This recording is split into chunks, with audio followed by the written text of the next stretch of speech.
Banyaknya informasi yang beredar bahwa Pak Jokowi diminta sebagai salah satu kandidat calon ketua umum ketiga gitu. Dan kalau nggak salah pula, Mas Romi sendiri itu pun pertama kali itu juga konsultasi ke Pak Jokowi. Betul. Kira siapa Pak Jokowi mana apa enggak? Tahu Pak saya, kan ada Pak Ahmad Sulaiman.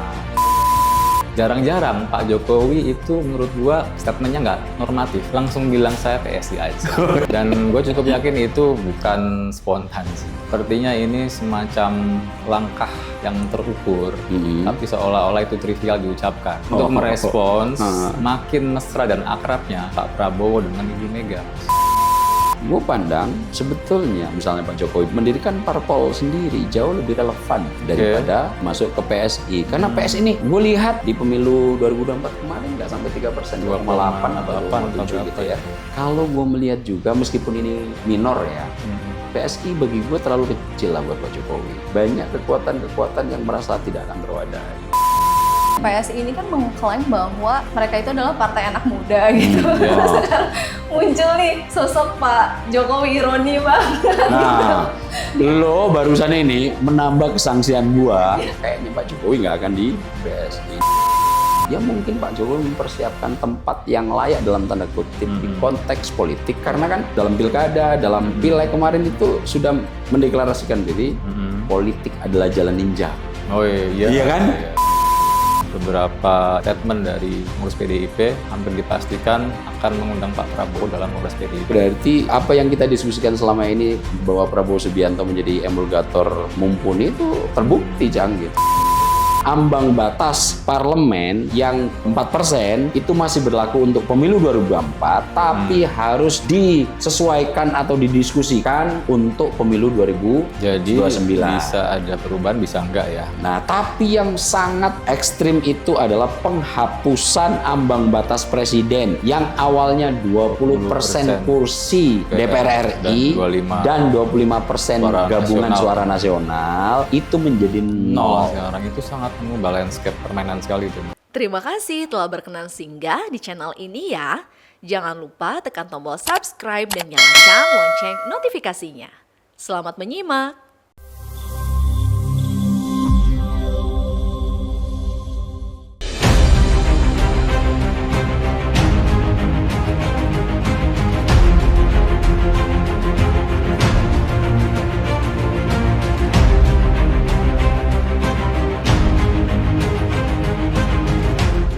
Yang di P3 saya kira banyak calon-calon ketua umum yang jauh lebih baik, yang punya kapasitas, kapabilitas, punya kompetensi.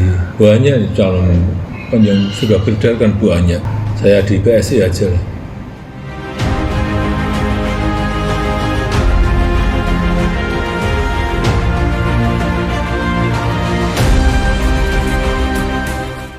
Assalamualaikum warahmatullahi wabarakatuh. Halo sahabat sekalian, salam sehat, salam bahagia, salam ngutik. Kembali ayo kita ngulik politik. Oke, baik sahabat sekalian. Di episode Gutik kali ini kita akan membahas mengenai suksesi partai-partai politik yang berkursi di DPR maupun yang tidak berkursi begitu ya. Nah, yang menarik perhatian saya khususnya begitu ada 3 partai nih. Tapi sebelum itu saya mau langsung menginvite teman diskusi saya yang hari ini tuh matching banget nih. Ada Mas Saab dan juga Mas Icang. Halo Mas Saab dan Mas Icang. Halo, Neng. Kita janjian nggak sih? Enggak. Itu pertanyaan. Kondisinya udah kuat kali. Oh iya, ini daya cengkram kimianya udah relatif oke. Mantap kalau gitu. Mas, nih menarik nih untuk kita ulik hari ini yaitu mengenai suksesi partai politik di Indonesia. Yang menarik nih ya Mas, yang pertama itu menurut saya yaitu adalah partai politik dari PDIP. Wah, partai berlambang banteng ini sih memang selalu menarik perhatian ya Mas ya. Menjadi gitu. partai pemenang pemilu dengan anggota DPR terbanyak baik di DPR RI, DPRD provinsi dan DPRD kabupaten kota. Iya, tapi Mas kongresnya nggak digelar terus, Mundur terus ya. Nah, kemudian yang kedua ada lagi nih partai berlambang Ka'bah yaitu P3, Partai Persatuan Pembangunan. Melalui salah satu kadernya yaitu Mas Roma Hurmuzi ya, Mas Romi begitu, yang dianggap sebagai apa ya, mengobral atau memperdagangkan sosok yang mengisi kursi ketumnya katanya. Nah, satu lagi nih partai nih yang sekarang lagi banyak banget diobrolin yaitu Partai Solidaritas Indonesia atau PSI.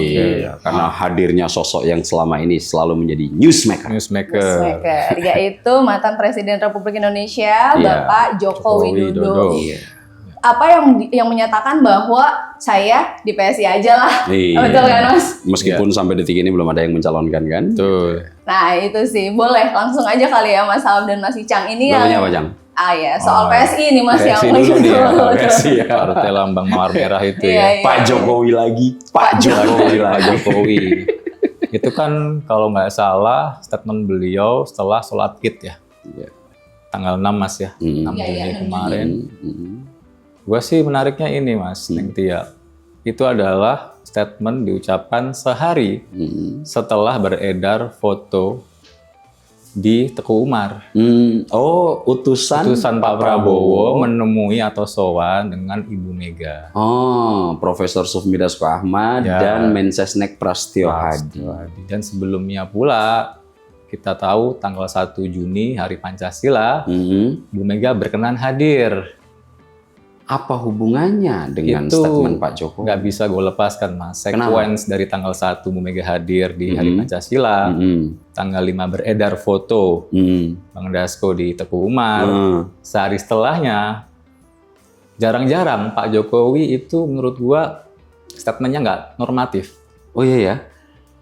Kalau lo terus sendiri, biasanya kan Pak Jokowi itu merespon hal-hal yang cukup Iya. substansial ya. Iya. Kan kalau kita runut ya, sebelum ini kan pernyataan yang paling dekat Pak Jokowi apa? Terkait pemakzulan Gibran. yang surat dikirim Ya. purnawirawan ke DPR yang sampai detik ini karena DPR masih reses belum Ya, bahas. direspon. Ya. Sebelum itu ada lagi tuh pernyataan Pak Jokowi terkait ijazah kan. Biasa juga. Tapi ada. ini kok tumben-tumbenan ya, Jang. Nah, lo melihat apa di situ? Kenapa kemudian Pak Jokowi akhirnya merespon seperti ini, Jang? Gue sih ngelihatnya itu adalah respon yang lebih bermuatan psikologis politik. Apa itu? Ya, karena kan dia spesifik ya. Tahu-tahu kayak meskipun dengan ada yang sangat lemas dan agak lesu ya, saya di PSI saja lah. Gitu. Nyebut PSI langsung, Mas. Iya. Sepertinya ini semacam apa ya, langkah yang terukur, tapi seolah-olah itu trivial diucapkan. Untuk merespons makin mesra dan akrabnya Pak Prabowo dengan Ibu Mega, Mas. Kenapa itu kemudian akan memicu Pak Jokowi untuk bereaksi? Ya, lagi-lagi kita ngomongin dinamika ketiganya, Mas ya. Oh, relasi di Ya, antara ini ketiganya. ibarat mungkin 3 orang, yang Iya, satu iya. lebih dekat, ada sedikit kecemburuan mungkin, Mas. Dan tiga-tiganya gue tambahin aja, Jang ya. Ya, Punya relasi dan kesejarahan yang cukup lekat loh, Neng. Pak Jokowi kan 2005 datang ke Jakarta, yang menggendong beliau itu 2 tokoh yang saat ini berelasi itu, Pak Prabowo dan Bu Mega kan. betul. Kemudian ketika ke tampuk kepresidenan juga 2 orang ini, meskipun akhirnya di antara keduanya menjadi rival keras 2 kali pemilu, menimbulkan polarisasi sangat luar biasa antara Pak Prabowo dan Pak Jokowi. Kemudian di ujung pemerintahan Pak Jokowi membantu Pak Prabowo untuk kemudian duduk di tampuk kekuasaan saat ini. Lo lanjutin itu, tambahan gua aja, Cak. Nah itu maksud saya kan kalau sebelumnya lebih ke normatif kayak misalkan Mas Gibran kan bahwa itu adalah aspirasi gitu kan. Kalau ini agak belok sedikit, Mas. Beloknya kemana? Langsung bilang saya PSI aja. Dan gue cukup yakin itu bukan spontan sih. Nah, itu pun sebetulnya hanya untuk menanggapi banyaknya informasi yang beredar bahwa Pak Jokowi diminta Untuk sebagai salah satu kandidat calon ketua umum ketiga kan. Gitu. Dan kalau nggak salah pula, Mas Romi sendiri itu pun pertama kali itu juga awalnya sowan ke Solo kan. Oh iya. Konsultasi ke Pak Jokowi. Betul itu. Kira-kira siapa? Pak Jokowi berkenan apa enggak? Nggak usah saya kata. Kan ada satu ini katanya. Oh, Dan satu kemudian? nama Mas waktu itu, Mas. Kan yang sekarang di kabinet itu. Iya, Menteri Iya. Pertanian Pak Amran Amran. Sulaiman. Nah, itu mungkin bergulir. Akhirnya ketika sequence itu berlanjut, Mas ya, udah ketemu yang dulu di April ya di Teguh Umar, Pak Teguh Prabowo Umar. sowan, Hari Pancasila, tanggal Utusan. 5 itu utusan beredar dan itu fotonya sangat mesra sekali, Mas. Oh, iya. Gue ngelihat Bu Mega itu semeringah sekali di situ. Iya. Mungkin iya. Ada Pak di Jokowi khusus ya. maktek mungkin gitu kan. Makanya muncullah statement itu gitu. Iya. Kita kan nggak tahu kan seperti Iya, apa iya. itu, seserius apa. Ya memang sih kan tanggal 23 Juni ini ya, kalau nggak salah itu terakhir kali pendaftaran calon ketua umum PSI. Oh iya ya, udah Ya. dekat sekali ya. Bulan depan itu tanggal 19 mau kongres di Kota Solo kalau jadi ya. Jadi memang ini yang paling dekat. Sementara kan yang sebelumnya kan udah ada partai-partai lain lah Mas ya yang udah kongres. Mungkin Mas Ab bisa menceritakan itu kan yang lain-lain kan. Ya, yang pasti akan melakukan kongres kan sudah disebut sama Neng Tia P3. Tapi sebelum gue bahas tentang banyak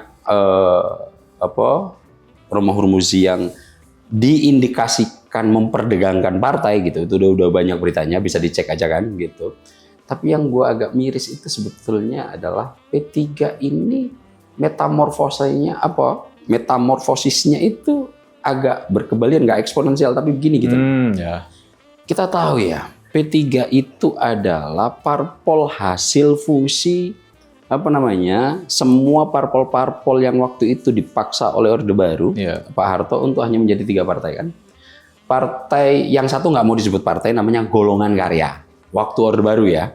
Yang ini adalah merepresentasikan pemerintah lah gitu. Birokrat ya. Birokrat, Polri, TNI, semuanya ada di sini. Nah, yang kedua itu untuk partai-partai nasionalis dipaksa agar bergabung fusi menjadi PDI. Partai Demokrasi Indonesia itu. Nah, untuk partai-partai Islam itu kemudian dipaksa juga yang menjadi representasinya adalah P3. Nah, P3 ini dalam kesejarahan pemilu tidak pernah tidak mendudukkan wakil di parlemen. Dan puncaknya apakah ini memang kalau kita menukil teori organisme gitu ya, apakah ini titik punah dari organisme P3 ataukah dia masih bisa menyembuhkan sesuatu yang melingkupi P3 sehingga nanti mencuat.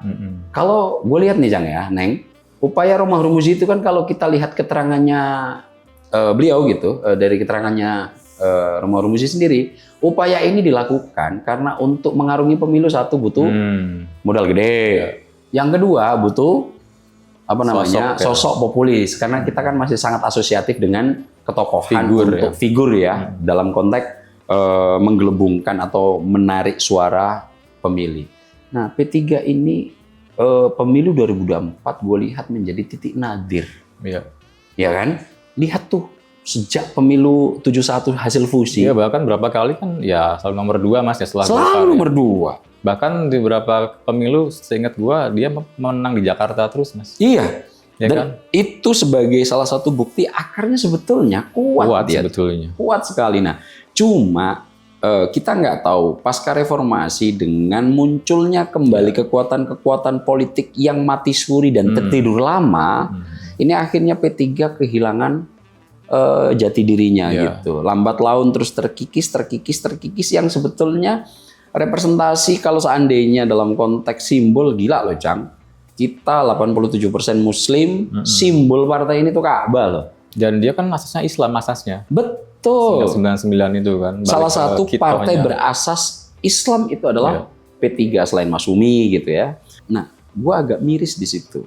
P3 sebagai parpol hasil metamorfosis fusi yang terus ikut pemilu dan kemudian di pemilu 2004 menjadi titik ujung sampai nggak lolos parliamentary threshold, ambang batas parlemen, ini agak cukup miris lah gitu ya.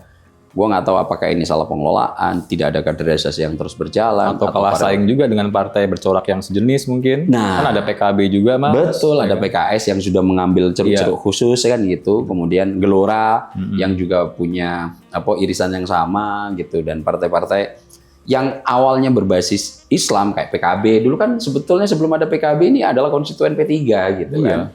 Karena partai-partai NU kalangan-kalangan NU kan ada di dalamnya. Nah, di sisi ini gue melihat miris lah melihat sejarah P3 yang cukup tragis di ujung ini. Nah, kemudian kalau gue lihat selain P3 tentu PDIP yang saat ini akan melakukan kongres. Kongres ke-6 ya. Ke-6. Awalnya kan akan digelar April ya. Nah, April ini sudah lewat, tapi pernyataan semua tokoh-tokohnya menyatakan bahwa tetap akan Gelar tahun 2025. Betul. Nah, cuma nanti agenda Kongres, gue nggak tahu nih, Cang, apakah ini ada hubungannya dengan narasi yang dibangun oleh PDIP ketika akan ada yang mengawut-awut PDIP. Apakah penundaan itu masih terkait itu, ataukah penundaan ini untuk memuluskan langkah estafet, ataukah mungkin Bu Mega tetap akan berdiri tampuk kekuasaan karena melihat PDIP masih banyak yang dalam tanda kutip mengganggu gitu. Nah, mungkin konsolidasi internal itu yang masih akan dipakai. Nah, yang menjadi perhatian penuh adalah PSI, Pak Jokowi yang sudah diulas sama Mas Icang, bahwa ternyata apa yang dikemukakan Pak Jokowi sebetulnya bukan ansih ingin menanggapi itu, tapi ada yang sedikit istilahnya menggelitik, Cang, ya. Iya. Akrabnya Pak Prabowo dengan Bu Mega yang tadi udah diurai sama Mas Icang, bertemu di Hari Pancasila, ada utusan dari Pak Prabowo langsung yang kemudian setelah itu Bu Mega mukanya begitu sumringah gitu. Di sisi lain Profesor Sumbidaso Ahmad juga berterima kasih terkait fatwa atau nasihat-nasihat Bu Mega untuk kebaikan pengelolaan negara, dan komitmen Bu Mega akan mendukung program pemerintah. Nah, ini kan indikatornya bisa banyak dibaca ke banyak arah nih, Neng. Apa, Cang? Ini kan pertemuan ini tiba-tiba Pak Jokowi alih-alih milih P3, saya di PSI aja. Tapi kemudian ditutup sama kalimat berikutnya itu. Apa kalimatnya? Tapi sampai detik ini juga belum ada yang mencalonkan. Khas gaya Pak Jokowi. Ya, itu sangat ambigu, Mas. Nah, itu. Kalau dalam strategi politik gitu, Cang, salah satu dalam komunikasi politik di kancah perebutan kekuasaan, itu ada namanya strategi ambiguitas, Neng. Jadi strategi ambiguitas itu secara garis besarnya apa ya? Memberikan pernyataan yang tidak kemudian berimplikasi pada hadirnya komitmen penuh, memberikan sinyal-sinyal tertentu pada kelompok-kelompok tertentu, kemudian akan dibuat untuk testing the water atau peta kompli lah. Kalau anak muda sekarang istilahnya mix signal, Mas. Oh, apa itu coba? Sinyal yang bercampur. Nah, sebenarnya suka sama gua nggak sih nih? Nah, Mix signal. itu di konteks politik Pak Jokowi canggih. Ya, lihai ya beliau. Lihai. Dan ini ya, gue baca nih ya, termasuk nih, Pak Jokowi saya milih PSI aja lah. Kok gua, Cang, ya, memiliki keyakinan kalau tidak boleh saya katakan penuh gitu, ya 90% lah, 99%. Kayaknya Pak Jokowi nggak akan di PSI loh, Cang. Kenapa, Mas? Hah? Kenapa? Nih ya, gua membayangkan aja tuh kadang-kadang mungkin karena Pak Jokowi udah nggak punya sesuatu untuk yang dipakai agar terus beredar di sisi publik ya. Kan setelah ijazah, kemajuan Gibran, sekarang ditambah lagi panggungnya dengan PSI. Tapi gue nggak yakin Pak Jokowi akan PSI. Kenapa? Satu, sekarang ketua PSI siapa? Anaknya ya? Anaknya. Yang kedua. Iya kan? Iya. Kaisang Pangarep. Yang bungsu deh ya? Iya, yang bungsu. Kaisang Pangarep. Dan Kaisang Pangarep ini baru 2 hari jadi anggota PSI, langsung menjadi ketua umum. Kenapa itu dilakukan? Ya mungkin Pak Jokowi mempersiapkan tempat yang layak dalam tanda kutip di konteks politik, karena kan keluarga Pak Jokowi itu sudah mengedarkan semua banner. Kalau lo sempat baca, Cang, politik adalah jalan ninja. Oh iya. Iya kan? Iya. Jadi memang Pak Jokowi dan keluarga akan memutuskan diri selalu terlibat dalam dunia politik. Karena itu kalau nggak salah pas dalam pilkada, dalam pileg kemarin itu sudah mendeklarasikan diri keluarga Pak Jokowi ini adalah politik adalah jalan ninjaku. Nah, kalau seandainya Pak Jokowi benar-benar masuk ke PSI, mau memusnahkan anaknya sendiri. Dan ini nyentrik banget, Mas, ya. Polanya berbalik. Demokrat kan dari Pak SBY ke AHY. Oh iya. PDIP dari Bu Mega mungkin ke Mbak Puan. Iya. Nah, PSI dari anaknya ke bapaknya. Nah, itu kan nyentrik ya. Nah, itu menjadi alasan gue yang kedua, Cang. Kenapa kemudian sepertinya Pak Jokowi kok tidak akan melakukan itu? Kenapa? Polanya berbalik kayak kata lu tadi, Cang. Ini kan menjadi guyonan nih. Oh, oke lah dinasti itu turun temurun. Iya. Lah ini kok posisinya asimetris gitu kalau kan? Dinasti kan descending ya. Iya, menurun. Ascending.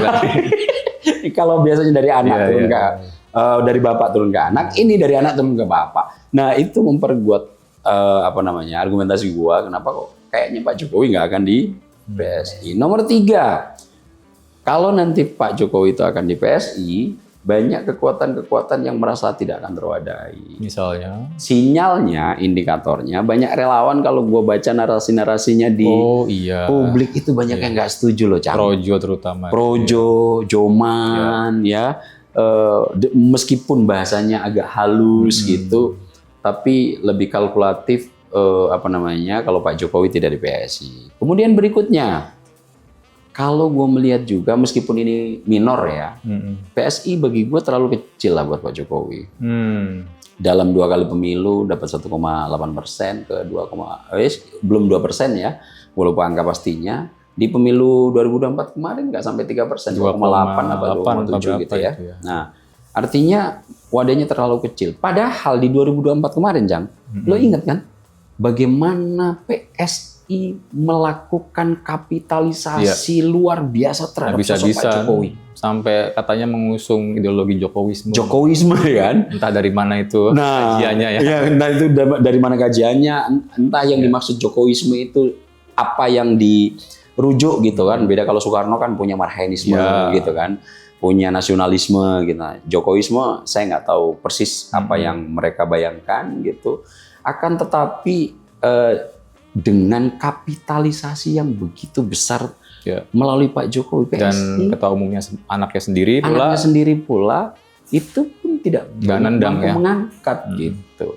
Jadi sepertinya relung ini terlalu kecil. Ditambah dengan di situ sudah dipersiapkan anaknya. Apakah nanti anak turun ke bapak sebagaimana yang kita bahas barusan tadi itu.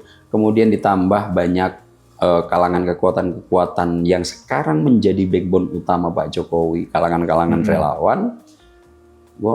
Dari situ gue nggak yakin. Agak ragu, Mas. Agak ragu, dan ini gue lihat hanya sebagai tadi itu strategi ambiguitas yang dilakukan oleh Pak Jokowi. Apakah itu bagian dari bergandeng politik, Mas? Mungkin. Nah, lebih cocok apa yang lo analisis barusan tadi. Ini ada sifat agak sedikit jealous kali ya. Terpantik mungkin. Terpantik gitu ya. Melihat kemesraan Pak Prabowo dengan Bu Mega yang sebetulnya juga kita tahulah relasi 3 tokoh ini seperti apa. Pak Prabowo yang ada di tengah menjadi emulgator, mencoba menjadi emulgator. Sampai detik ini gue lihat masih tahan, Cang. Masih ya? Masih itu. Masih cukup tahan. Belum capek, Mas? Belum capek-capek. Sepertinya belum lelah. Masih menjadi emulgator ulung untuk menjaga emulsi politik ini biar terus stabil, karena Pak Prabowo sebagaimana dibilang oleh Mensesnek sekarang lagi sibuk betul untuk ngurusin program-program yang saat ini tambang lagi viral yang akhirnya dinonaktifkan 4 perusahaan izin tambang yang ada di Raja Ampat itu yang sempat menjadi polemik cukup luar biasa itu. Nah, kalau gue lihat ini, meskipun Pak Jokowi mengatakan itu, gue kok nggak yakin Pak Jokowi akan. Jadi yang lebih untung sebenarnya PSI-nya dong. Sebetulnya ini, gue curiganya malah di situ, Cang. Ini adalah strategi yang diminta untuk PSI agar PSI terus bisa dibinakan. Apalagi mau kongres kan ya, biar lebih semarak lah ya. Betul, karena PSI ini gue lihat, Cang ya, banyak kehilangan tokoh-tokoh kritis dan tokoh-tokoh mumpuni. Oh itu iya, gue sepakat banget itu. Sepakat lo ya? Iya. Nah, karena, Neng, ini bocoran aja, beliau ini sempat juga pernah milih PSI sekali waktu itu, calegnya lumayan oke. Iya. Siapa dulu milihnya? Samara. Langsung disebut. Ada Rian Ernest juga, satu lagi yang oke menurut saya ini Surya Chandra. Nah kan, udah hengkang semua itu yang oke-oke itu. Nah, di saat kehilangan sosok-sosok penting pemikirnya, ya meskipun Grace masih ada di sana gitu ya. Jeffrey Giovanni masih ya? Dewan Pembina masih kan gitu ya. Tapi dengan akan adanya kongres, kemudian andil Pak Jokowi akan kemudian membikin semua sorotan mata menuju ke PSI pada saat kongres. Tapi apakah jadi ketua umum kok? Gue nggak yakin, Cang. Sanksi ya? Sanksi gue. meskipun gue juga masih memberikan peluang untuk misalnya Pak Jokowi benar-benar kalau sudah nggak ada pilihan lain. Tapi kalau gue lihat pilihannya masih banyak. Iya. Kenapa? Gue pandang sebetulnya mendirikan parpol sendiri jauh lebih relevan daripada masuk ke PSI. Karena PSI ini gue lihat sudah agak mulai buram citranya, Jang. Iya, apalagi semenjak ketumnya Giring ya. Iya. Itu agak nggak jelas itu. Nah, sejak mungkin lo menandai pada fase ketua umumnya Giring ya. Gue menandai bukan itu. Apa? Jadi ini anak muda yang baru jadi kader 2 hari jadi ketua umum. Oh iya. Nah ini nanti kalau ditambah kemudian Pak Jokowi yang akan menggantikan Kaisang Pangarep, apa yang bisa diharapkan nanti rekam jejak yang semacam ini dalam pemilu, Jang? Nggak ada kaderisasi sama sekali ya. Iya. Mekanismenya mandek ya. Satu itu, yang kedua, bahkan sosok-sosok vokal yang sempat lo pilih dalam pileg itu akhirnya memilih, kalau gue terjemahkan, gerah lah ya, dengan situasi yang ada semacam ini. Kan yang beredar baru Mas Kaisang, kalau satu lagi Isyana Bagus Oka ya. Iya. Yang wamen pendudukan sekarang. Iya. Raja Juli juga masih di sana. Cuma kalau kita lihat situasinya semacam ini, memang PSI gue lihat partainya Pak Jokowi dipersiapkan untuk Pak Jokowi, dan narasi ketika Kaisang menjadi ketua umum adalah mengembalikan kepada pemiliknya. Ya kita tahu memang partai ini di belakangnya ada siapa. Gitu. Ya mungkin nambahin satu lagi kali Mas ya, PSI ini kan mengklaim bahwa mereka itu adalah partai anak muda gitu. Sekarang muncul nih sosok Pak Jokowi ironi banget. Nah, lo barusan ini menambah kesangsian gua kalau Pak Jokowi benar-benar akan nyalon ketua umum PSI. Platformnya kan mengklaim ya anak muda, progresif, modern, terbuka. Tapi kok yang mau ganti bapaknya yang anak ketua umum sekarang itu aneh sih. Makanya itu dia. Sama mungkin ini kalau misalnya kata Mas Aap kan biar PSI diomongin, dijadi pemberitaan terus kan, apalagi dia juga mau kongres ya mungkin gitu ya. Pak Jokowi juga begitu sih Mas, kan kasus ijazah udah selesai nih, Mahzulan Gibran juga rasanya belum ada perkembangan gitu ya. Udah nih ada muncul, kayaknya bisa lah, biar saya terus-terusan diomongin nih. Tapi kan berhasil kan kita ngebahas mereka sekarang. Nah, makanya tadi kan kalimatnya Pak Jokowi lagi, Pak Jokowi lagi. Oke. Ya, kemudian nih Mas yang pengen saya tanyakan nih Mas ya. Mas, mengenai pengaruh ketua umum Mas pada parpol itu berarti sangat sentral ya Mas ya? Kalau begitu ya Mas ya? Iya. Jadi gini ya Neng ya. Parpol itu secara ideal, nih gue nukil aja beberapa keterangan di teori politik terkait parpol itu seperti apa. Parpol itu sebetulnya adalah secara ideal dalam teori kelembagaan itu menjadi penjembatan antara negara dan juga masyarakat. Di tengah-tengahnya siapa? Partai politik dalam teori kelembagaan. Secara teori fungsional, dia minimal punya empat fungsi total. Nomor 1 sebagai kaderisasi politik. Jadi ngerekrut, menciarkan nilai-nilai ideologi yang dia pegang, perjuangan yang dia pegang, manifesto yang dia pegang ke semua halayak masyarakat. Jadi dia punya fungsi untuk kaderisasi politik. Nomor 2 fungsi utamanya itu adalah menjadi agregator dan artikulator masyarakat. Jadi agregasi dan artikulasi ini. Agregasi itu misalnya kita kalau pakai paling mudah menjelaskan apa ya? Belanja masalah. Jadi misalnya lo anggota DPR, calon anggota DPR tuh lo menginventarisasi banyak masalah. Menyerap aspirasi. Iya, mengagregasi, menyerap aspirasi. Lo butuh apa? Lo butuh apa? Nah setelah itu nanti kalau dia sudah dipercaya, dia punya tugas mengartikulasikannya. Penyerapan ini kemudian diartikulasikan dalam lembaga DPR dalam bentuk undang-undang, dalam bentuk kebijakan. Itu fungsi yang kedua. Fungsi yang ketiga itu untuk menyediakan calon-calon pemimpin. Kenapa? Karena dalam demokrasi, institusi formal yang diakui untuk boleh mengisi jabatan-jabatan politik publik hanya yang melalui elektoral partai politik. Yang keempat ya tentu mensosialisasikan nilai-nilai yang dia pegang. Nah, fungsi yang sangat ideal ini akhirnya kemudian parpol kalau di kita Cang diterjemahkan dalam Undang-Undang Dasar tuh. Di UUD asli sebelum ada amandemen parpol nggak begitu dibahas khusus Cang.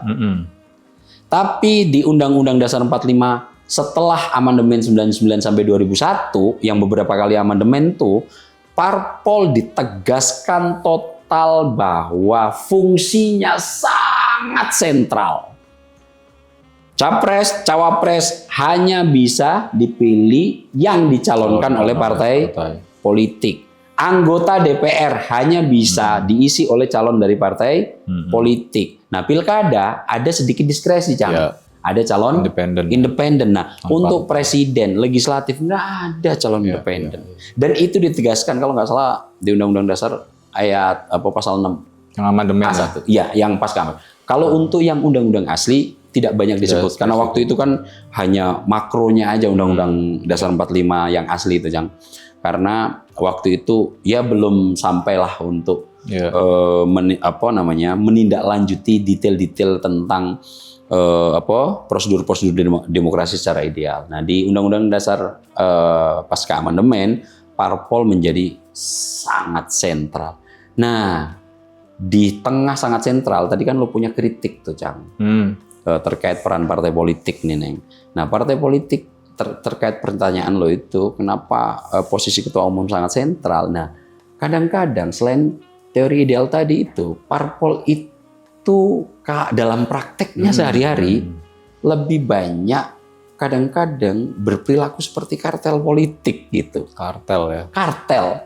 Ada teorinya namanya teori kartel partai politik. Nah, teori ini menyebutkan bahwa parpol yang tadi punya fungsi ideal dalam perilakunya tidak lebih hanya mengaplikasikan atau mengerjakan sesuatu yang mirip sekali dikerjakan oleh kartel, Jang. Apa indikator kuat kartel? Kepemimpinan hanya akan ada di sektor elit kecil. Nah, ini akhirnya apa? Partai politik lebih banyak terfokus siapa ketua umumnya, dia akan turun-temurun tuh. Kita coba deteksi, tadi kan udah disinggung sama Cang. PDIP, Cang. PDIP. Bu Mega. Sampai sekarang memang belum pernah terganti sejak PDIP berdiri. Tapi sepertinya jika ke Mbak Puan juga ke Mas Prananda. Tapi lebih condong kemana, Cang? Setelah pertemuan kemarin. Agak make sense Mbak Puan sekarang. Mbak Puan ya? Kalau menurut gua ya. Oh iya. Kemudian Demokrat. Dari meskipun Pak SBY tidak pernah menjadi ketua umum, tapi semua tahu itu besutan Pak SBY. Akhirnya turunnya ke siapa? Anaknya. Iya, AHY. Nah, untuk di beberapa parpol-parpolnya punya indikasi sama. Kerucut utama paling atas itu hanya dikuasai oleh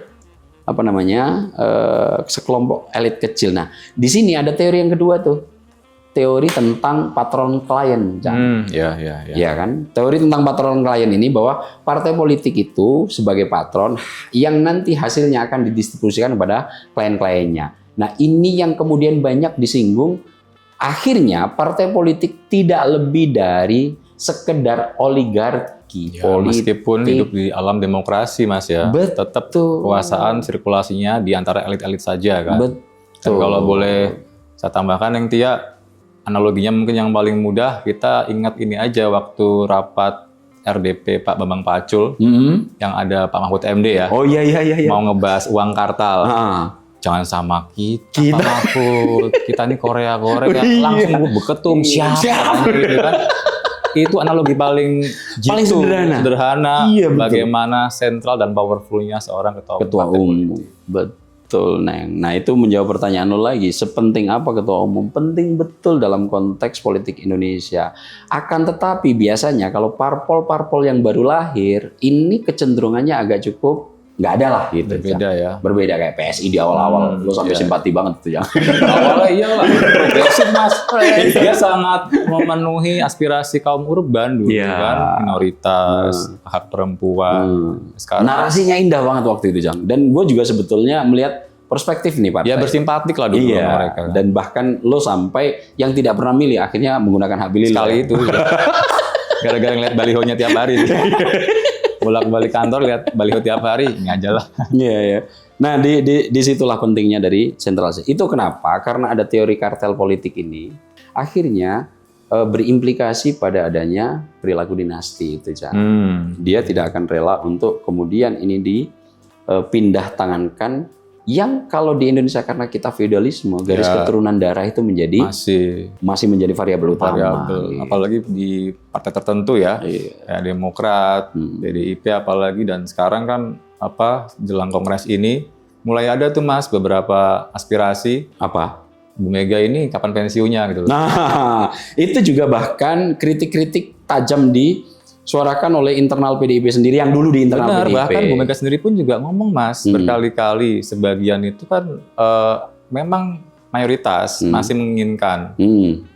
Rakernas kemarin dalam 2024 kan semua DPD 1 sudah mendapuk lagi Tapi beliau sendiri bilang ada juga yang mengkritik saya kok belum bosan-bosan sih Bu maju kan. Nah, Mas Ahmad melihat sekarang gimana Mas dalam konteks suksesi PDIP ini? Apakah sudah ada hilalnya untuk diserahkan ke anaknya misalnya? Nah, kalau konteksnya ini sebetulnya kan gue balik ke pernyataan lo tadi, Jang.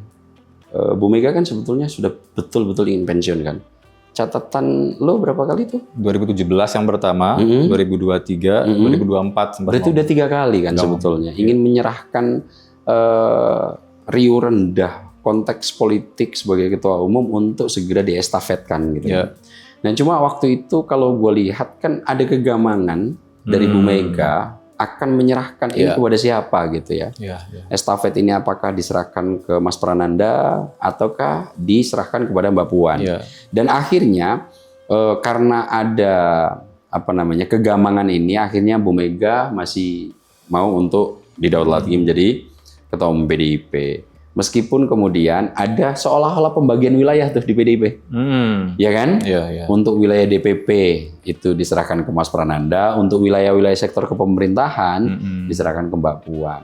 Dan cuma gue lihat, Cang, ada gejala yang agak berbeda ini di PDIP. Apa itu? Sejak Mas Hasto berurusan dengan KPK gitu ya.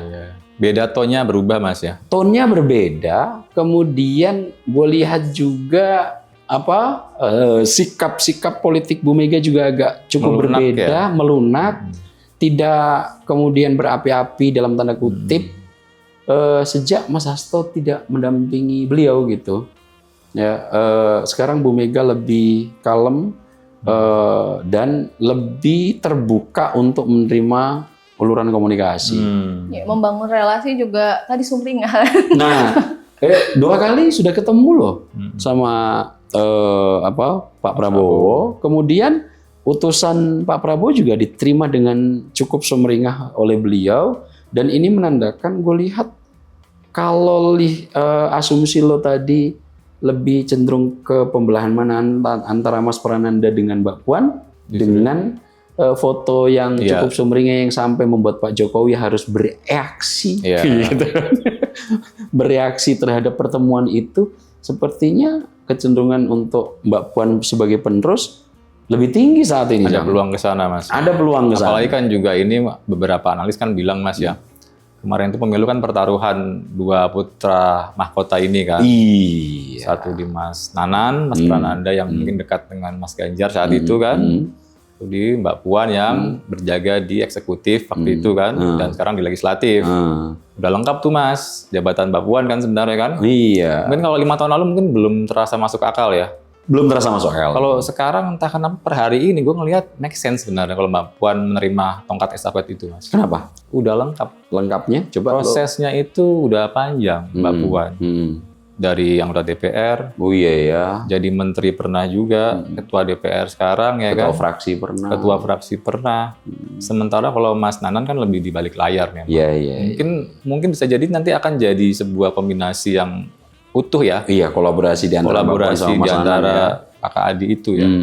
Nah, kalau melihat itu memang juga relasi yang dilakukan Mbak Puan jauh lebih fleksibel, Itu jauh sih. lebih luas Iya. gitu ya. Dengan Pak Jokowi juga di tengah hubungan yang kita semua tahu antara Pak Jokowi dan Bu Mega begitu, Mbak Puan tetap hadir di semua acara yang ada Pak Jokowi. Sangat plek mirip dengan almarhum ayahandanya, Pak Taufik Kemas Pak Taufik ya, Kemas. betul. Jadi jembatan ya. Iya, iya. Jadi dia bisa memposisikan diri. Nah, memang gue dengar-dengar juga, Cang, Bu Mega kalau sama Mbak Puan memang tidak terlalu bisa bereaksi sangat keras gitu katanya. Jadi dan ini juga menjadi salah satu nilai plus. Dan jejaring Mbak Puan dengan kekuatan-kekuatan politik yang ada saat ini secara personal itu juga kuat sekali loh, Cang. Ya kita lihat aja misalnya di Pak Prabowo saat ini yang menjadi sentralnya gitu ya. Kan kita semua tahu di belakang itu ada sosok Sufmi Dasko Ahmad yang menjadi, kalau gue istilahkan di politisi emulgator, ini adalah politisi emulgator mekanikal, mekanik dan organisasional. Di teknisnya ya. Di belakang layar. Belakang layar. Ya, di belakang layar, dan hubungan beliau dengan Mbak Puan juga sangat erat dan kelihatannya. sangat baik dalam baik mengatur legislasi DPR, membicarakan tentang jembatan komunikasi antara Pak Prabowo dengan Bu Mega. Itu juga selain Pak Budi Gunawan, Bang Dasko dan juga Mbak Puan ini menjadi salah satu penjembatan yang cukup memadai kalau gue lihat gitu. Satu lagi Mas, menariknya adalah beberapa statement dari pengurus PDIP hampir dipastikan akan mengundang Pak Prabowo dalam Kongres PDIP. Nah, itu menurut Mas Aad gimana? Apa makna pentingnya itu, Mas? Makna pentingnya berarti apa yang kita diskusikan selama ini bahwa Prabowo Subianto menjadi emulgator mumpuni itu terbukti, Cang, gitu. Apa sekaligus juga untuk dalam tanda petik quote unquote mengamankan Kongres, Mas? Satu itu karena narasi Pak Bu Mega waktu itu keras sekali, Cang. Beberapa kali itu ya. Iya, beberapa kali, dan bahkan yang paling keras itu ketika menggunakan diksi out-out. Di out-out. Out-out kan bahasa Jawa, Cang. Ya, terus saat dibilang mau ada yang ambil alih partai gitu kan. Nah, kalau out-out itu ini nih diberantakin total-totalan gitu, kemudian diambil alih puing-puingnya gitu. Nah, kondisi ini sudah dipakai narasinya sejak tahun 2004 loh, Cang. Untuk ada yang meng-out-outin, dan semua tahu bahwa arahnya kemana itu. Ya. Arahnya adalah ke Pak Jokowi lah ya, cawe-cawe itu kan. Nah, ini narasi terus berjalan, itu kemudian ada yang mengindikasikan sebelum ini semua beres maka Kongres PDIP nggak akan digelar. Ada yang melakukan analisis semacam itu, dan akhirnya sampai detik ini pun belum definitif itu. Belum definitif. Tanggalnya, bulannya belum definitif. Betul. Meskipun di internal akhirnya banyak yang mengkritisi yang dulu bekas inter kayak Pak Laksamana Soekardi, yang terus mengkritisi Bu Mega, karena Pak Laks ini juga punya sejarah kedekatan yang cukup luar biasa dengan Bu Mega. Taulah isi dalam pemikiran beliau. Nah, kondisi-kondisi ketika nanti Pak Prabowo hadir dalam Kongres PDIP ini menasbihkan dua institusi besar, baik ini digabungin total nih, Jang. Tokohnya Megawati, Prabowo yang memang punya sejarah panjang. Pak Prabowo ketika pulang dari kontemplasi politik, bahasa gue ya, pengasingan politik di Yordan, itu juga campur tangan Bu Mega, Pak Taufik dan PDIP. Kemudian batu tulis Pak Prabowo sempat nggak enak hati dengan itu, tapi tidak diambil hati sampai detik ini. Cukup rendah hati untuk tidak mengulik itu terlalu serius dan sering-sering gitu. Bahkan Pak Prabowo rela betul untuk mengunjungi Bu Mega di Teguh Umar ketika posisinya sudah dilantik menjadi Presiden Republik Indonesia. Nah, relasi Pak Prabowo dengan Bu Mega, gue yakin sih, Cang, tidak akan mudah untuk dilunturkan hanya dengan persoalan-persoalan yang personal. Sepertinya sih nggak ada ini ya, barrier psikologisnya nggak ada sepertinya ya. kalau melihat psikologi Pak Prabowo yang sudah cukup matang seperti sekarang, kok kayaknya apa yang lo sebut tadi tidak menjadi kendala serius. Iya, di Hari Pancasila udah kelihatan banget Mas itu Mas. Sepertinya memang masing-masing itu menjaga marwah masing-masing Mas. Iya, iya. Ya kan dengan mempersilahkan. Dan gestur-gestur ini kan cukup menenangkan sebetulnya. Kalau PDIP gabung, gue yakin Pak Prabowo yang sangat populis dalam kebijakan akan tambah populis lagi tuh, Jang. Berarti artinya akan ada reshuffle dong Mas? Kalau gue meyakini pasti ada. Pasti ya. Pasti ada, Jang. Reshuffle ini kalau melihat gejala-gejala yang sudah mengemuka ya, gejala politik, banyak menteri yang sudah diisukan berkinerja agak kurang gitu. Kemudian Mensesnek sudah ngomong evaluasi terus dilakukan. Sekarang pertanyaannya pernyataan Mas Pras yang evaluasi akan terus dilakukan, indikatornya apa kalau nggak ada pemantik? Ya pasti hanya kan ke sana kan. Tapi gue yakin tidak dalam waktu 1-2 bulan ini, Cang. Tapi kalau gue ngelihat gayanya Pak Prabowo ini kalau ngambil keputusan strategis tanpa prolog, tanpa wacana berlebihan, tanpa menggaungkan itu di media terlebih dahulu. Contoh, mobil dinasnya Pak Prabowo apa? Maung Garuda. Pernah itu sebelum pakai Maung Garuda dikapitalisasi untuk disebarkan wacananya ke media? Nggak pernah. Melakukan reshuffle pertama. Mendikti Saintek. Iya. Ada prolog terlebih dahulu? Nggak ada. Pak Prabowo ini orang yang kemudian menghapus utang UMKM. Ada prolog dulu. Jadi kalau melihat gayanya Pak Prabowo ya, agak cukup berbeda dengan presiden-presiden yang terdahulu ya. Kalau Pak Jokowi, gue inget banget ada dramaturgi Hari Baik. Nah, Hari Rabu. Rabu Pon atau apa? Rabu Kliwon. Rabu Kliwon. Iya. Kemudian pasti kanan kirinya sudah bicara bahwa ngasih prolog lah ya, ngasih prolog. Pak Prabowo nggak ada yang begitu-begitu. Nah, kalau gue lihat, Cang, reshuffle dengan indikator yang ada ini kayaknya sih akan terjadi. Bisa ke sana ya. Bisa ke sana. Apalagi kemesraan antara Bu Mega dan Pak Prabowo yang itu kemudian sedikit membuat jealous Pak Jokowi. Sedikit ya. Sedikit. Oke, Mas Am dan Mas Ican gitu ya. Ini ada satu topik, sebenarnya topik ini agak bergeser sih. Dari suksesi parpol mungkin ya. Ini jadi terpantik ingin diulik juga nih mengenai ambang batas parlemen, Mas. Ya, ini memang agak isunya agak jauh ya untuk ini nanti bisa 2000. muara ke sana juga sih sebenarnya. Sebenarnya Mas. ya, Lu punya apa terkaitin, Jang? Ya kan semenjak putusan MK kemarin Mas ya, itu kan ada 2 ya, satu bisa nanti meninjau ulang ambang batas parlemen, dan yang paling dahsyat ini kan menihilkan ambang batas presiden Mas. Oh iya, jadi yang pertama itu Jang, kalau nggak salah ingat ya, Maret 2024 untuk MK memutuskan bahwa ambang batas parlemen yang 4% itu masih berlaku untuk pemilu 2024, tapi harus disesuaikan atau didiskusikan untuk pemilu 2029. Jadi bisa ada perubahan, bisa enggak ya? Bisa ada perubahan, bisa enggak. Tergantung. Tapi dengan ini diputus MK, sepertinya akan diturunkan gitu, Jang.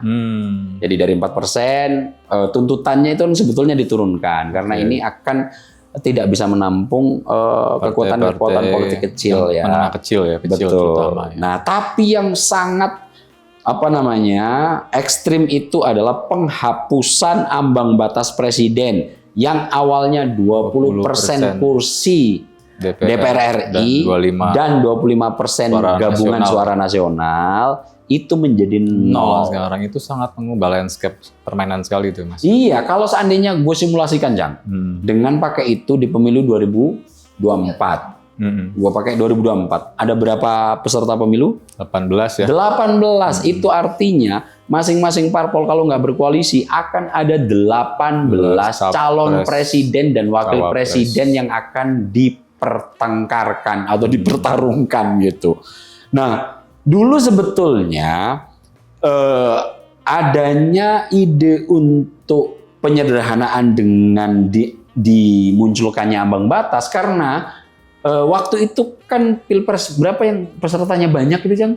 2004 ya. Banyak sekali. Nah, 2004 itu kan calonnya banyak sekali sehingga harus digelar 2 putaran. Waktu itu gue inget banget, narasinya ini mahal, ini butuh waktu lama, ini butuh berbagai macam perdebatan menyeruak lah ketika itu. Akhirnya ada salah satu kajian yang itu juga menjadi salah satu rujukan kenapa kemudian muncul ambang batas bahwa sistem presidensialisme itu kompatibel dengan partai yang sederhana, tidak terlalu banyak partai. Waktu itu lagi-lagi kiblatnya adalah Amerika, yang Amerika kan cuma 2 partai nih, meskipun ada partai kecil di bawahnya, tapi mereka harus menginduk itu ke salah satu partai nasionalnya ini antara Republik dan Demokrat. Nah waktu itu menjadi perdebatan, gue ingat betul itu perdebatan serius karena gue waktu itu masih mahasiswa tuh kan. Masih belia ya. Masih belia itu kan.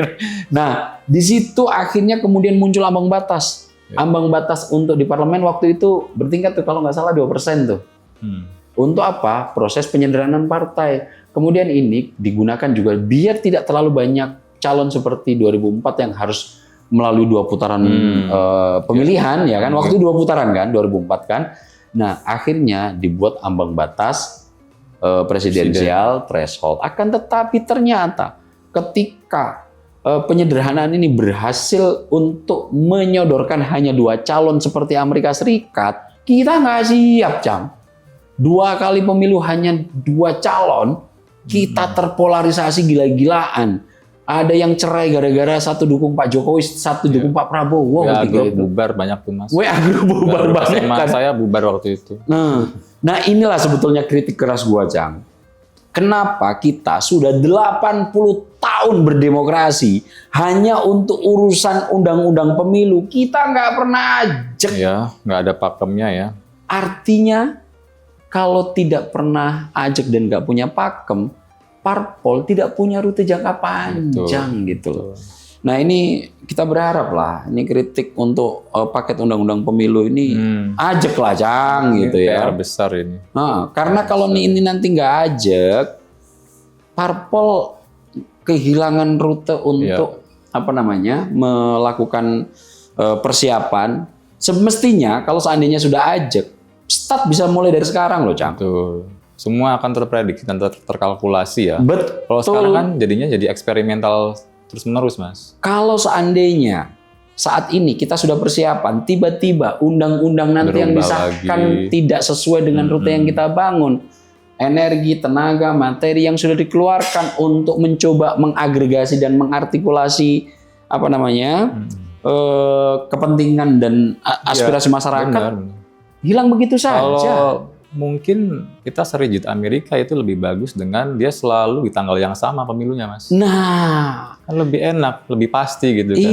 Jadinya nggak jadi main-main, ini akan menyesuaikan mungkin event-event politik tertentu gitu kan. Inilah kritik terbesar terhadap partai politik, Cang. Kalau gue sih bisa analogikan parpol itu, ini Mas, kendaraan utama ya kan di alam demokrasi. Namun ruang kemudinya itu kedap suara. Nah, cocok itu. Jadi yang di luar itu nggak dengar di dalam ngomong apa, yang di dalam itu nggak dengar suara masuk ke dalam gitu loh. Iya, jadi misteri betul itu kalau ya. pejabat publik kita masih bisa kritisi ya, karena kita memilih mereka. Kalau parpol kan ini lingkaran elit aja, Mas, yang menentukan, Mas. Kita memang bisa masuk ke partai politik, tapi butuh berapa lama untuk naik ke atas, Mas? Iya. Ya kan makin mahal sekarang. Akhirnya fungsi ideal partai politik tidak tercermin sama sekali. Yang harusnya di rumah gagasan, rumah aspirasi, sekarang hajat utamanya jadi kekuasaan aja gitu. Dan itu yang kemudian muncul teori tadi, patron klien, kemudian teori kartel partai politik, yang kadang-kadang ditambah lagi kalau kita pakai teori evolusi historical gitu, itu yang banyak memunculkan kenapa partai politik kemudian lebih cenderung untuk membangun dinasti politik. Kenapa? Karena nilai historis itu akan menjadi legitimasi utama buat ketum untuk terus bertahan dan melanjutkan kepemimpinan dalam internal. Jadi kalau yang dikemukakan oleh teoretikal ini banyak, kalau dalam sisi praktiknya 2 teori ideal yang gue sebut tadi itu akhirnya kehilangan makna gitu, dan ini menjadi PR serius. Dan gue sangat berharap dalam nanti paket undang-undang pemilu yang paket undang-undang politik yang salah satunya UU Pemilu yang sekarang menjadi rebutan, Yang. Antara Balik dan Komisi 2 ya. Iya, karena ada isu krusial itu, ambang batas presiden, ambang batas parlemen, kemudian bagaimana sistem pemilu, dan yang kemudian sudah dipantik oleh salah satu lembaga anti korupsi KPK. soal pembiayaan politik. Itu paling penting. Nah, itu kan jantungnya. menjadi salah satu sub-bahasan yang Tapi nanti akan kita bahas. nggak populer, Mas. Nantilah kita bahas kapan-kapan. Ya kan, anggaran yang besar ke partai politik kan kita masih ini ya, rendah trustnya ke parpol. Nah, Jadi masih curiga nanti dikorupsi. Gitu kan. tapi memang kita harus curiga terus ke parpol, Cang. harus, kalau itu harus. Oke, Mas Aum sama Mas Icang, sebelum kita closing nih ternyata udah hampir 1 jam Oh, iya. pembicaraan kita. Kita ngomong apa aja tadi, Iya. Cang? Nah, sebelum closing nih, untuk menyimpulkan tadi yang kita ngomong apa aja sih, Cang, gitu. Biasanya Mas Icang sama Mas Aum di closing tuh punya satu kesimpulan yang gitu loh. Lo punya apa, Cang? Iya, Mas Icang dulu silahkan. Ya, ngebahas partai politik itu ya kayak kita bahas elephant in the room ya. Apa itu? Dalam ruangan ada gajah gitu kan. Oke. Kita nggak ada gajah, tapi kita malas ngebahasnya kadang. Karena mungkin udah hopeless, udah enggan gitu. Iya. Tapi harus dibahas terus-menerus, Mas. Iya. Harus kita kritisi, parpol sebagai rumah gagasan, rumah aspirasi. Meskipun terdengar sangat ideal dan utopis, tapi kita terus harus membahas partai politik terus-terusan, Mas. Ya, gue setuju. Ini sebagai bahan koreksi. Oke, Mas Aum. Nah, Silakan. kalau sebetulnya ini kan topik utamanya kan pemantiknya pernyataan Pak Jokowi ya. Pak Jokowi sampai detik ini meskipun dinarasikan sudah tidak mempunyai banyak otoritas penting gitu, tapi secara power dia masih punya, jangan gitu ya. Secara otoritas gue lihat Pak Jokowi nggak punya, tapi secara power itu gue lihat masih cukup mumpuni lah kekuatan Pak Jokowi. Nah, terkait apakah Pak Jokowi nanti akan masuk ke PSI, gue yakin tidak begitu, gue nggak begitu yakin lah Pak Jokowi akan nyalon ketua umum di PSI dengan argumentasi-argumentasi yang sudah kita diskusikan di awal tadi. Ini hanya semacam strategi ambiguitas yang dilakukan oleh Pak Jokowi. Ini ya, gue garis bawahi strategi ambiguitas itu bukan punya arti negatif atau positif, tapi ini dalam posisi netral dalam konteks strategi politisi dalam berkomunikasi ke halayak ramai. Nah, lebih jauh, Neng, gue sebetulnya berharap betul agar ada sedikit perbaikan dan rute yang dilalui kita berdemokrasi dalam konteks pembangunan undang-undang pemilu ini, ya apa nggak bisa sistem aturan kepemiluan kita ini dibikin ajak gitu. Dibikin ajak sehingga role model yang akan kita lakukan itu sejak pemilu ini selesai untuk ke pemilu berikutnya rute yang dibangun itu sudah jelas. Agak panjang ya. Agak panjang. Nggak bongkar pasang. Nggak bongkar pasang. Coba bayangkan, Cang, ya sekarang parpol-parpol yang saat ini sudah definitif melakukan pergantian ketua umum misalnya. Mereka akan melakukan apa jadi bingung loh. Kenapa? Undang-undang pemilunya belum disahkan. Yang sudah pasti akan direvisi. Ini nanti akan banyak diwarnai oleh kepentingan 8 parpol di parlemen. Kenapa? Yang membahas mereka, yang punya suara mereka. Nah, gue sih sendiri berharap ada kelegahan hati dari 8 parpol berkursi di parlemen untuk berdiskusi secara matang. Ini waktunya panjang, pembahasan pasal-pasalnya dan substansi-substansi demokrasi dalam kepemiluan juga cukup memadai, berdiskusi dengan masyarakat madani cukup memadai. Gue berharap lah soal pendanaan partai, soal ambang batas, soal jadwal keserentakan yang ternyata kemarin pengen serentak, giliran serentak kaget semua. Kita ini memang agak menjadi bangsa yang cukup gagap. Tapi di tengah kegagapan, kita ini menjadi bangsa yang cukup hebat, Cang. Gimana tuh? Kita terus bertahan dengan situasi yang semacam ini. Tetap survive gitu. Dan ini agak cukup jarang terjadi di negara manapun di dunia yang gue amati gitu. Dan salah satu disertasi yang gue sedang kerjakan tentang itu, Jang. Gitu. Nah, makanya kita ini agak cukup unik sebagai sebuah bangsa. Ya gue berharap undang-undang pemilu ini dikaji secara serius agar ketika suksesi kepemimpinan parpol kita membahasnya tidak kemudian dari ayah ke bapak atau dari ayah ke bapak, dari ayah ke anak atau anak ke bapak gitu. ada lah rute-rute lain kaderisasi semacam. Kalau Golkar kita amati kan seru itu, Cak. Banyak apa namanya? Dinamika faksi-faksi ya. Betul. Bertarung di situ kan. Betul, diskursus terjadi, wacana terjadi, program terjadi. Kalau kita ini kan lebih cenderung banyak pemilihan dan suksesi ketum parpol hanya sebagai sebagai Bunga-bunga politik mungkin ya. formalitas, Cak. Formalitas.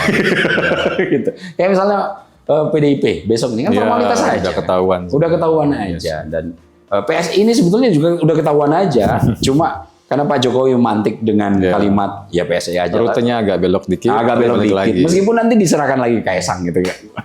Gue yakin. Oke, itu dia pembahasan kita mengenai suksesi kepemimpinan partai politik di Indonesia ya Mas ya. Oke, terima kasih Mas Abdul dan Mas Icang atas pencerahannya, atas ulikannya hari ini. Seru banget hari ini, banyak banget nih informasi yang kita dapat di sini ya. Semoga juga topik ini bisa menambah wawasan sahabat ngutik sekalian mengenai dinamika politik nih di tanah air. Kalau begitu kami bertiga pamit undur diri. Mohon maaf apabila ada salah kata begitu ya. Wassalamualaikum warahmatullahi wabarakatuh. Salam sehat, salam bahagia, salam ngutik. Kita sudah selesai ngulik politik. Terima kasih sudah menonton video ini sampai akhir ya. Agar tidak tertinggal video-video kami selanjutnya, yuk jangan lupa tekan tombol subscribe dan nyalakan lonceng notifikasinya. Dan untuk berdiskusi, silahkan tulis pendapatmu di kolom komentar ya.